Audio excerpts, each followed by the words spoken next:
Comenzamos aquí en el Telediario esa entrevista con Pablo Iglesias, que nos decía al comenzar que su aspiración es ganar al Partido Popular, considerando que van a superar en votos al Partido Socialista, es lo que dicen las encuestas y ustedes lo dan por bueno. ¿Qué va a hacer para convencer a los socialistas de que le den el apoyo que ustedes no les dieron? Nosotros vamos a tender la mano al Partido Socialista independientemente del resultado, como hicimos después de las elecciones del 20 de diciembre. La configuración del gobierno dependerá, digamos, del resultado de cada uno, pero nuestra apuesta es firme, lo mismo que dijimos en la anterior campaña electoral y después de las elecciones del 20 lo decimos ahora. Queremos gobernar con el Partido Socialista y pensamos que se equivocan al señalarnos a nosotros como adversario cuando el adversario debe ser el Partido Popular.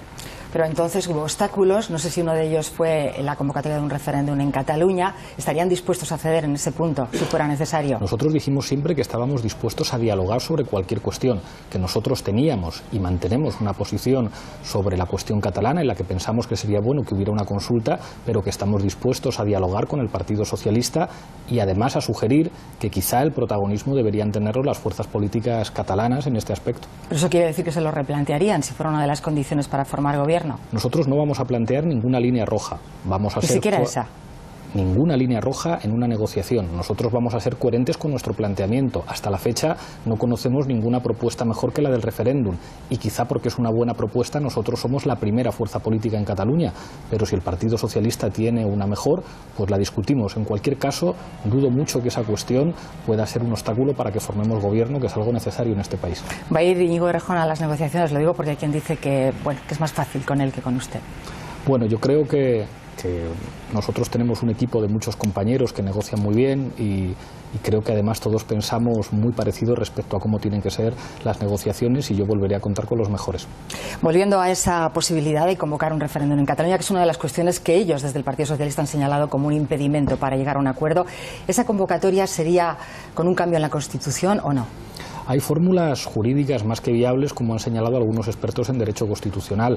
Tanto el señor Pérez Royo como el señor Rubio Llorente han señalado vías que van desde la ley orgánica que regula las diferentes modalidades del referéndum hasta el propio artículo 92 de la Constitución o incluso una sentencia del Tribunal Constitucional de 2014 que emplazaba una posible consulta como resultado de un acuerdo entre el Parlamento de Cataluña y el Congreso de los Diputados. Una cosa para nosotros sí es fundamental. Cualquier cambio en la Constitución española lo tienen que decidir todos los ciudadanos españoles, pero creo que hay fórmulas jurídicas viables para que pueda haber una consulta, que es además una propuesta que a nosotros nos inspiró el Partido Socialista de Cataluña hace apenas 2 años. Bueno, hay constitucionalistas que también piensan que no sería posible convocarlo sin una reforma de la Constitución.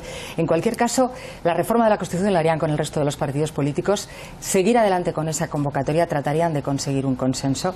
Es imprescindible. Yo creo que también en ese caso. Yo creo que cualquier cuestión que implique una modificación constitucional implica abrir un diálogo amplio y hay una figura que prevé la Constitución y que yo creo que sería muy saludable utilizar, que es el referéndum. Si hay que tocar la Constitución, además del protagonismo de los grupos políticos, yo creo que estaría muy bien preguntar al conjunto de los ciudadanos españoles qué opinan de que se produzca un cambio constitucional. ¿Y si no lo fueran a hacer con ese cambio constitucional? Si los ciudadanos no están de acuerdo, no se pueden hacer, pero nosotros somos demócratas y estamos convencidos que cada vez que se pregunta a la gente acierta. Ha surgido en esta precampaña la posibilidad de que planteen esa misma posibilidad en el País Vasco, que defiendan esa idea también allí. Nosotros pensamos que es bueno que haya democracia y hablamos también como la primera fuerza política en el País Vasco. Nosotros ganamos las elecciones al PLV en el País Vasco y no queremos que el País Vasco se vaya de España, pero pensamos que por vías democráticas los ajustes institucionales de tipo constitucional a una cuestión que ha traído de cabeza a nuestros políticos en los últimos 30 años, como es la cuestión territorial, seguramente se soluciona de manera más coherente. Es llamativo que nosotros seamos la única fuerza política española de ámbito estatal que gana las elecciones en Euskadi y que gana las elecciones en Cataluña. ¿Cree que se equivocó cuando hizo ese reparto de los puestos de gobierno en aquella rueda de prensa en la que habló de la vicepresidencia, de los ministerios que serían para Podemos? Entonces, hoy, pasados unos meses, ¿cómo ve aquel episodio? Bueno, nosotros vimos que el Partido Socialista, cuando gobernó en el País Vasco con el PNV, tenía la vicelendakaritza. Cuando gobernaron con el Bloque Nacionalista Galego en Galicia, la presidencia era del Partido Socialista, el señor Turiño, y la vicepresidencia del BNG. En el gobierno de la Comunidad Valenciana, la presidencia la tiene el Partido Socialista y la vicepresidencia es, como todo el mundo sabe, de Compromís con Mónica Oltra. Es una cuestión obvia. Yo creo que lo sorprendente es un partido que quiere hacer un gobierno de coalición gobernando solo. Eso no es un gobierno de coalición. Los gobiernos de coalición votación se participa en función a los votos que tiene cada uno. Ellos reprocharon a Podemos y a Pablo Iglesias en concreto que no se lo hubiera dicho antes. Bueno, el Partido Socialista en aquel momento dio a entender que nosotros estábamos dispuestos a dar un cheque en blanco y nosotros mantuvimos una lealtad institucional a la jefatura del Estado que yo creo que debería ser ejemplo. Cuando uno tiene una propuesta de gobierno y la primera propuesta de gobierno que se puso encima de la mesa del jefe del Estado fuera nuestra, por lealtad institucional, a quien corresponde transmitirla en primer lugar es al jefe del Estado. Voy a hablar de alguna de las propuestas que defiende Unidos Podemos en esta precampaña electoral. La verdad es que cuesta llamarle precampaña porque da la impresión de que es una campaña electoral, y es esa bajada del IVA, sobre todo el IVA reducido, ¿no?, el reducirlo aún más, y la subida del IRPF. ¿A partir de 60.000 euros o se plantean también en rentas menores? No, a partir de 60.000 euros, porque en este momento quien gana 60.000 euros al año paga lo mismo de IRPF que quien gana 300.000. Nosotros decimos, establezcamos unas escalas proporcionales entre 60.000 y 300.000 para que pague menos el que gana 60.000 respecto al que gana 300.000. Y luego, por supuesto, bajar los impuestos pues a la gente que lo necesita.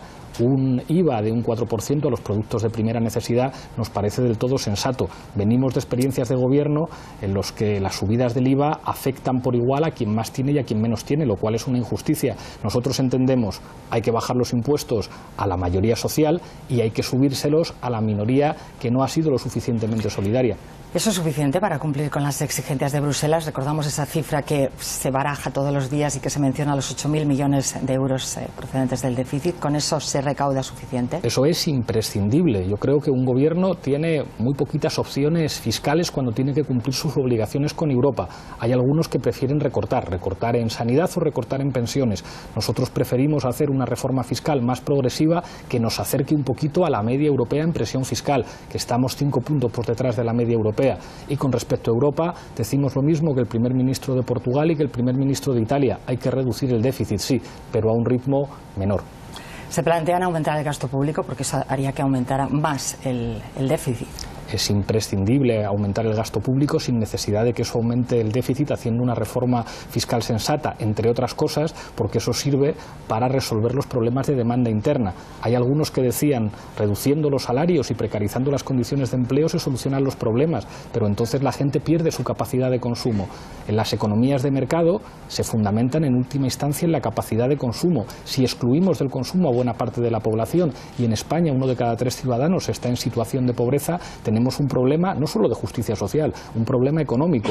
Lo que nos han demostrado los países más serios, y en este caso los últimos 4 años en Estados Unidos son un ejemplo muy claro, es que en situaciones de crisis hacen falta políticas expansivas. ¿Pero salen de verdad las cuentas con ese aumento de la presión fiscal sobre las rentas más altas y aumentando el gasto público al mismo tiempo que se reduce el IVA? No solamente salen, sino que salen mejor. Nosotros somos la única fuerza política que ha presentado una memoria económica, y lo que estamos diciendo básicamente es que hay que tomar decisiones. Cuando hay que hacer ajustes, nosotros entendemos que una reforma fiscal es lo más sensato, y que en economías que se fundamentan en el consumo interno, elevar el salario mínimo y mejorar las condiciones de trabajo es lo más sensato. Se supone que las 2 reformas laborales que hicieron los gobiernos del PP y del PSOE eran para acabar con la temporalidad y con la precariedad. No lo han conseguido. Seguimos teniendo una tasa de desempleo del 21% que se eleva a más del 50% si hablamos de los jóvenes. Creo que cuando todas las políticas que se han llevado a cabo fracasan, es sensato hacer otras diferentes. Sé que no le gusta, pero le tengo que preguntar por Venezuela. Ha dicho que hay gente que se preocupa de dónde no se respetan los derechos humanos. Depende del país. ¿Usted cree que en Venezuela se respetan los derechos humanos? A mí no me molesta que me pregunten por ningún país, pero creo que es una evidencia para todos los espectadores que a algunos les preocupan los asuntos de Venezuela respondiendo a una lógica electoral en España. Parece que muy poquitos han hablado de las relaciones de la Casa Real Española con la monarquía saudí, o que haya empresas españolas que hacen negocios con países que son una dictadura donde se violan sistemáticamente los derechos humanos. A mí no me gusta que se violen los derechos humanos en ningún sitio, ni en Venezuela ni en España tampoco. Y en España se han violado, porque la vivienda es un derecho humano y los desahucios en este país han privado de derechos humanos a muchos ciudadanos. Si a mí me preguntan ¿por qué estoy más preocupado? ¿Por España o por Venezuela? Pues perdóneme, pero estoy más preocupado por España. No le he preguntado eso, le preguntaba si considera que en Venezuela se respetan los derechos humanos. Bueno, seguramente hay algunas cosas que se podrían hacer mejor, pero parece también evidente que la situación no es diferente a los países del entorno. Creo que la situación no es muy diferente a la situación de Colombia o a la situación de otros países de América Latina. Y creo también que es evidente que a algunos solamente les preocupan los derechos humanos en Venezuela para utilizarlo como arma electoral en España. Y creo que en una democracia consolidada como la nuestra, utilizar lo que ocurre en un país porque no se tienen argumentos para hablar de España no es propio del nivel democrático del que deberíamos presumir. Las declaraciones que ha hecho hoy mismo Alberto Garzón, que ha dicho que Leopoldo López, el opositor encarcelado, es un golpista. A nosotros nos parece que no tiene que haber presos políticos en ningún lugar. Ahora bien, yo creo que hay que respetar las resoluciones de los tribunales. Creo que, por desgracia, Venezuela es un país con una enorme tradición de golpes de Estado, el último de ellos en el año 2012. Recuerdo además que cuando se produjo ese golpe de Estado, un editorial del diario El País justificaba ese golpe de Estado. Yo creo que todos deseamos sociedades sin presos políticos y sin golpes de Estado. Bueno, le voy a preguntar por una afirmación que también hizo ayer. Dijo que era el líder de la nueva socialdemocracia, algo que ha provocado mucho revuelo. ¿Cree que el resto de los líderes de la formación que ahora lidera son también socialdemócratas? Yo no hice esa afirmación, dije que en España es necesario ocupar un nuevo espacio que yo definiría como de cuarta socialdemocracia y que tiene que ver con el abandono por parte de algunos del espacio de defensa de los derechos sociales. Y efectivamente me siento cómodo con la etiqueta. Nosotros hemos presentado un programa socialdemócrata, un programa que además compartimos con todas las fuerzas políticas que tenemos el honor y el privilegio de liderar. Creo que lo que ha ocurrido es que algunos se creyeron aquello que decía Tony Blair o Gerhard Schroeder de la tercera vía y de alguna manera se han visto subsumidos por las fuerzas políticas conservadoras. Si a nosotros nos etiquetan como socialdemócratas, nos sentimos cómodos porque tenemos un programa socialdemócrata. Algunos miembros del PCB han salido a responder, incluso en las redes sociales, con un hashtag que decía "somos comunistas", aclarando que no tenían ningún problema en sentirse como tales y no como socialdemócratas, hacían una diferenciación. Y me parece muy bien, todos los colores y todas las identidades son bienvenidas en el proyecto político de cambio, pero nuestro programa de gobierno es el que es un programa consensuado por todos y si hay alguna etiqueta que sirva para definirlo es la de un programa progresista de corte socialdemócrata. Bueno, no tenemos más tiempo. Quería preguntarle, ¿va a ir a ver al Papa en septiembre?